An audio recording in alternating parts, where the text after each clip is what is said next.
السلام عليكم ورحمة الله.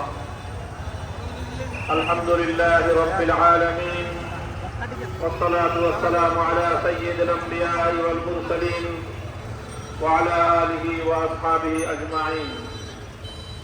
أعوذ بالله من الشيطان الرجيم. بسم الله الرحمن الرحيم. وعد الله الذين آمنوا منكم وعملوا الصالحات ليستخلفنهم في الأرض. صدق الله العظيم. বাংলাদেশ খেলাফত মজলিস ফেনী জেলা শাখা কর্তৃক আয়োজিত আজকের এই গণসমাবেশে উপস্থিত সংগ্রামী সভাপতি উপস্থিত বাংলাদেশ খেলাফত মজলিসের কেন্দ্রীয় মহাসচিব সহ কেন্দ্রীয় জেলা নেতৃবৃন্দ,